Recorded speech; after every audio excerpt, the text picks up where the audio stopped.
একটা মিষ্টি মৃদু একটা বাতাস আসবে, এই বাতাস মুমিনদের বগলের নিচ দিয়ে প্রবাহিত হবে, এবং যার অন্তরে এক সরিষা দানা পরিমাণ ঈমান আছে ওই বাতাসে তার জান কবজ হয়ে যাবে।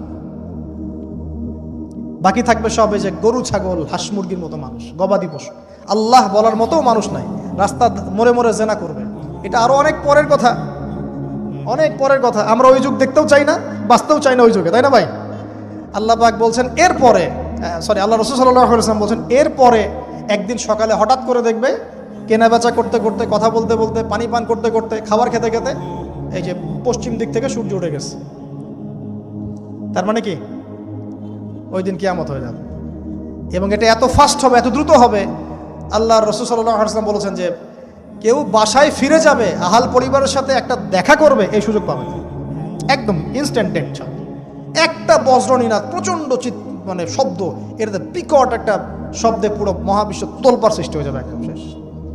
এই হলো সিঙ্গার প্রথম ফুক, শেষ, সব ডেট। এই যে আমাদের এত বাহাদুরি, এত কিছু সব শেষ, মানে পৃথিবী আস্তে আস্তে ওর শেষের দিকে যাচ্ছে। এগুলো ভাই বিশ্বাস করেন, পৃথিবীর সমস্ত সংগঠন, জালেম, কাফের, ফাসেক, মুশরিক, মুনাফিক যা আছে পৃথিবীতে, একত্রিত হয়েও এই সত্যটাকে কেউ টলাতে পারবে না। আমরা সারা মুসলমানরা মিলেও যদি এই সত্যটাকে টলাতে চাই, পারবো না। মানে আস্তে আস্তে আলটিমেট গোল এটাই পৃথিবীর। এরপরে কিয়ামত, তারপরে তো আপনারা জানেন কি হচ্ছে, ফামান ইয়ামাল মিসকালা যাররাতিন খায়রান ইয়ারাহ, এক চুল পরিমাণ যদি ভালো কাজ কেউ করে থাকে তাকে সেটা দেখানো হবে।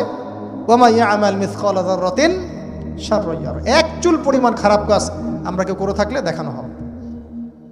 তবে যারা লা ইলাহা ইল্লাল্লাহ এই তাওহীদের উপর থাকবে, যত বড় গুনাহ করুক না কেন আল্লাহ মাফ করে দিবেন ইনশাআল্লাহ, ইনশাআল্লাহ। কারণ আমাদের জন্য নবী সাল্লাল্লাহু আলাইহি ওয়াসাল্লাম সুপারিশ করবেন। তাই বলে কি আমরা গুনাহ করতে থাকবো এখন? এটা নবী সাল্লাল্লাহু আলাইহি ওয়াসাল্লামের শান, তার মর্যাদা। আল্লাহ রাসূল সাল্লাল্লাহু আলাইহি ওয়াসাল্লাম এই কথা বলে গিয়েছেন যে কবিরা গুনাহগার মুসলমানদের জন্য আমি সুপারিশ করব। তাওহীদের উপর যারা থাকবে ইনশাআল্লাহ জান্নাত, শিরকে থাকলে, কুফরিতে থাকলে জাহান্নাম ছাড়া কোনো গতি নাই। এ হলো পৃথিবীর শেষ। আমরা তো জান্নাতে যেতে চাই কি চাই না ভাই? তাহলে এখন আমরা জানি যে এই অবস্থা কেন হচ্ছে, কেন জেরুজালেম নিয়ে এত কিছু হচ্ছে, কেন ওখানে ওরা এত অত্যাচার করতেছে। ওরা কি চায়? ওরা চায় এই জায়গা শুধু না, পুরো হোলি ল্যান্ডটা দখল করতে চায়। তারা দাজ্জালের জন্য মঞ্চ প্রস্তুত করতে চায়, সোজা কথা। তারা মুসলিমদেরকে সেখান থেকে বের করে দিয়ে ওই জায়গাটা একটা দাজ্জালীয় স্টেট কায়েম করতে চায়। সেখান থেকেই মাসিহুদ দাজ্জাল বিশ্বকে নেতৃত্ব দিবে, এমনটা আসতেছে ভবিষ্যতে। তবে সেই নেতৃত্ব, সেই রাজত্ব, সেই ক্ষমতা চিরস্থায়ী হবে না। মুসলিমরা আবার জেগে উঠবে ইনশাআল্লাহ। ওই জায়গায় ঈসা আলাইহিস সালাম যতক্ষণ খেলাফা কায়েম করছেন না, কিয়ামত হবে না ইনশাআল্লাহ। তো এখন আমাদের কাজ কি বলেন? চুপচাপ গল্প শুনলাম, হাত গুটিয়ে বসে থাকবো? আমাদের ক্ষমতার মধ্যে আমরা কি করতে পারি? আমরা কি প্রত্যেক 5 ওয়াক্ত নামাজে আমাদের ভাইদের জন্য দোয়া করতে পারি? পারি কি না ভাই? পারি কি? গতকালকে বিশ্বাস করেন, আমি মানে লম্বা করে ফেলছি, আমি 5 মিনিট সময় নিচ্ছি। আমাদের ভাইরা পানি পাচ্ছে না, আমাদের বোনরা ওখানে বাচ্চার লাশের টুকরো নিয়ে দৌড়াদৌড়ি করতেছে। ওদের খাবার বন্ধ করে দেওয়া হয়েছে, পানি বন্ধ করে দেওয়া হয়েছে, ইলেকট্রিসিটি নাই, ইন্টারনেট নাই। বোম্বিং, এরকম একটা অবরুদ্ধ করে, একটা এতটুকু জায়গার মধ্যে 22 লক্ষ মানুষকে অবরুদ্ধ করে বোম্বিং করা হচ্ছে। কিভাবে খাবো আমরা? যদি আপনি ব্যথিতও না হতে পারি, তাহলে আমার মধ্যে ইমানের আর কি বাকি আছে? আমাদের সুযোগও নাই যে আমরা সবাই 10-20 টাকা করে তুলে রাষ্ট্রীয়ভাবে একটা বড় তহবিল পাঠাবো, সেই সুযোগটাও আমাদের কাছে বন্ধ করে দেওয়া হচ্ছে। পারবেন না আপনি। এখানে অনেক প্যাচ আছে, এখানে অনেক মায়ের প্যাচ আছে, অনেক ব্যাপার স্যাপার আছে, ওয়ার্ল্ড অ্যাফেয়ার্স, এগুলো আপনারা বুঝবেন না। আর অনেক ক্ষেত্রে আমাদের পলিটিশিয়ানরা মাজুর, কিছু করার নাই। তারা যদি চাও তাও কিছু করতে পারবে।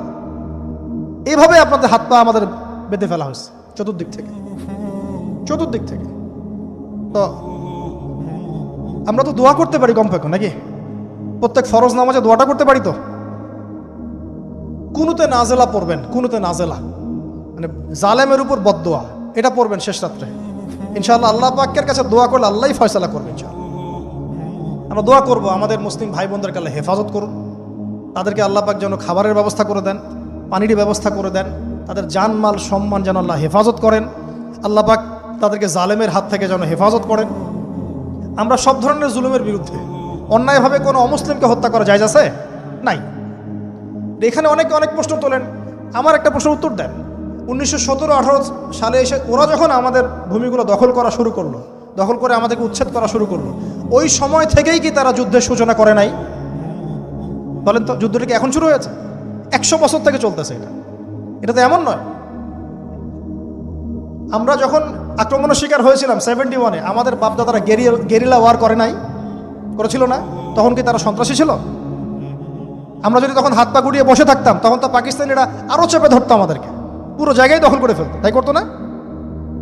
তাহলে যাদের জায়গায় এভাবে দখল করে ফেলছেন, তারা যদি প্রতিহত করে, প্রতিবাদ করে, কথা বলে, ঢিল ছোড়ে, আপনি কি তাকে সন্ত্রাসী বলবেন? আমরা দোয়া করব আল্লাহর কাছে, আল্লাহ পাক যেন আমাদের ভাই বোনদেরকে হেফাজত করেন, আল্লাহ পাক যেন আমাদের মুসলিম বিশ্বের নেতাদেরকে একত্রিত হওয়ার তৌফিক দান করেন, ঈমান দান করেন, আল্লাহ পাক যেন তাদেরকে ঐক্যবদ্ধভাবে এই জালেমদের বিরুদ্ধে পদক্ষেপ নেওয়ার তৌফিক দান করেন।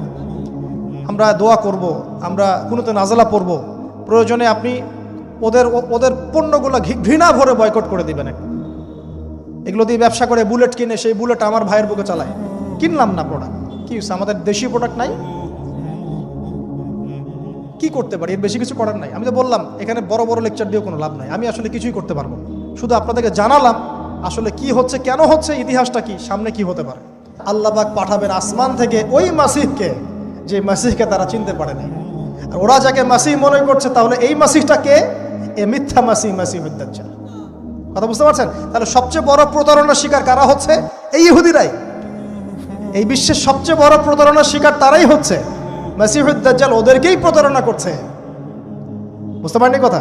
ওদের সাথেই সবচেয়ে বড় প্রতারণা হচ্ছে। ওরা মনে করছে এই সত্যিকারের মাসিহ, সে আসলে আমরা বিশ্ব রুল করব, সে সত্যিকারের মাসিহ নয়। ঈসা ইবনে মারিয়াম আসবেন কিভাবে, সেটাও এসেছে।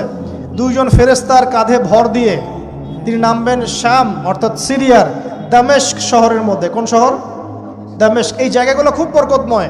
আল্লাহ নবী দোয়া করেছেন, আল্লাহ শামে বরকত দাও, আল্লাহ ইয়েমেনে বরকত দাও, আল্লাহ শামে বরকত দাও, আল্লাহ ইয়েমেনে বরকত দাও।